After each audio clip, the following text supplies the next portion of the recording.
Moi, c'est M. Mouchagalou Sabasede Kelu, président du tribunal des grandes instances de Bukavu.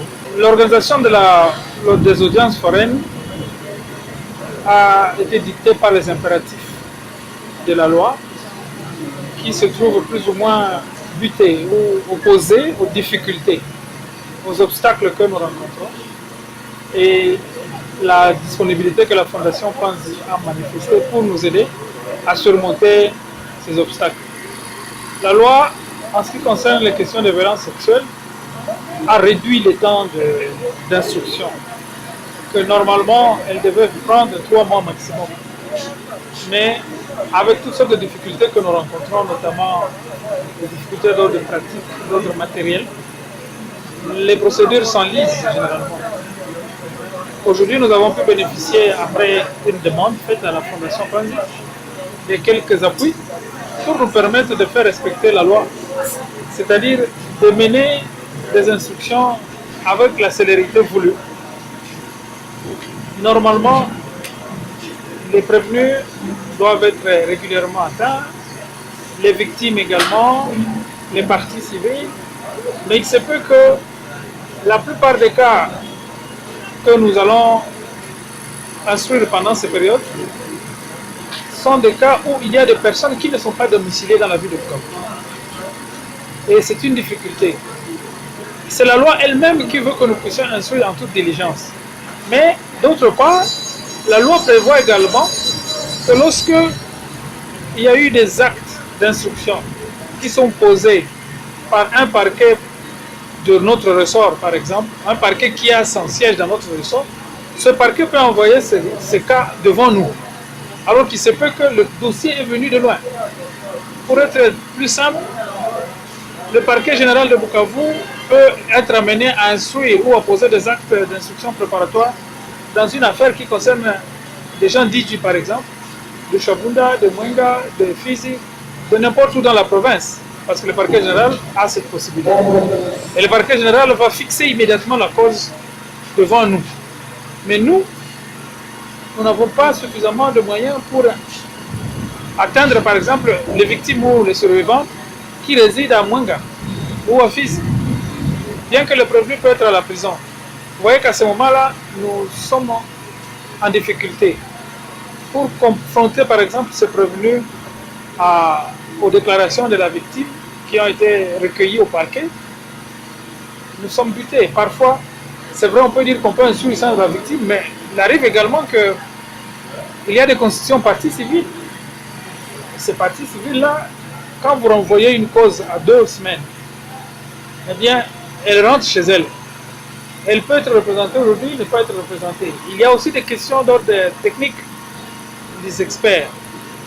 Vous voyez, la Fondation Panzi intervient à plusieurs degrés dans la lutte contre les violences sexuelles.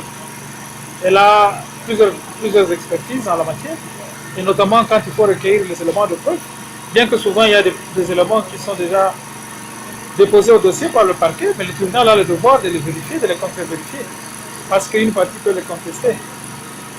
Et ce sont des appuis que nous recevons qui sont nécessaires pour que nous puissions rendre justice dans les normes. Les exigences de la loi ne sont pas faciles à respecter compte tenu des difficultés que nous avons. Voilà pourquoi nous avons organisé ces audiences foraines avec l'appui de la Fondation Panzi, pour nous permettre quand même dans ce laps de temps d'essayer de respecter, de diminuer tant soit peu ces retards que nous connaissons malgré nous-mêmes. Nous avons besoin de la paix. Nous demandons tout simplement à ceux qui estiment qu'il faut prendre les armes pour avoir ces choses-là, de penser à leurs frères, de penser à leurs soeurs, de penser à leurs mères. Parce que très souvent, lorsqu'il y a ces cas là-bas, il y a des dérapages. Vous voyez, comme nous l'avions dit tout à l'heure, c'est comme si on a hérité de la guerre une sorte de déviance psychomentale qui amène les gens à ce comportement criminel, de viol. C'est presque après la guerre qu'on a eu ce genre de problèmes qui sont devenus très grands ici chez nous, au point qu'on nous a appelé le capital du viol. Mais vous savez, c'est très grave. Alors, la guerre n'est pas bonne. La guerre amène à des choses comme celles que nous déplorons. Et ce comportement devient récurrent, ça devient presque une habitude, alors que ce n'est pas ça dans nos mœurs, ce n'est pas ça dans nos manières. Je ne peux que plutôt demander à ceux qui veulent de la guerre de réfléchir par 10 fois et de voir ce qui est plus important, trouver d'autres solutions pour faire ce qu'ils doivent faire. Surtout penser à leur famille. Parce que si ce n'est pas de votre famille, si aujourd'hui ce n'est pas votre famille qui souffre des cas de viol, comme on en connaît dans toutes les familles presque ici, ce sera demain le vôtre aussi, par l'autre qui va prendre les armes. Voilà ce que je peux dire, ça c'est tout à fait social.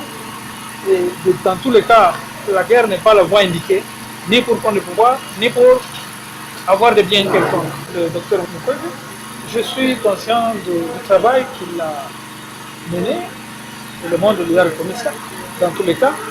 Et nous pouvons lui dire de continuer à appuyer, et surtout de continuer à penser, dans la mesure du possible, aux autres juridictions, et particulièrement aux juridictions de la ville. Je sais que généralement, on nous dit qu'il n'y a que des financements pour les milieux plus faibles, ou économiquement plus faibles, où les gens sont beaucoup plus vulnérables. Mais il y a des vulnérables en ville. Il y a des familles qui souffrent des difficultés, des cas de viol comme ça, qui ne sont pas faits dans le cadre de la guerre, mais qui sont là, multiples, très nombreux. Si nous faisons l'évaluation des cas de viol au niveau du tribunal des grandes instances de Bukavu, je pense qu'ils peuvent être plus nombreux que dans les tribunaux voisins ici. Donc, courage dans ce travail et que nous puissions encore nous unir pour faire ensemble en sorte que la loi, la justice soit élevée et que notre pays soit élevé par la justice. Parce qu'on dit que la justice élève les nations. Moi, je suis président du tribunal de grande instance. Nous sommes prêts à travailler avec quiconque qui veut nous aider. Lui, il a déjà fait beaucoup de preuves. Nous avons besoin de nous approcher de lui. Nous avons besoin qu'il nous aide, avec tout ce qu'il a comme atout et bonne volonté, qu'il puisse nous permettre d'accéder au service qu'il peut donner, de par sa personnalité, le flot de soutien qu'il peut obtenir autant des autres partenaires, des autres bailleurs, des personnes de bonne volonté, pour que cela puisse aider notre pays d'une manière ou de l'autre. Le docteur Mukwege, nous, ce que nous voulons, c'est de travailler pour le bien de notre pays, et lui, cela n'est pas habitué. Vous le savez, il est appelé, il a plusieurs surnoms louables. Nous ne pouvons que l'encourager et dire, allez de l'avant.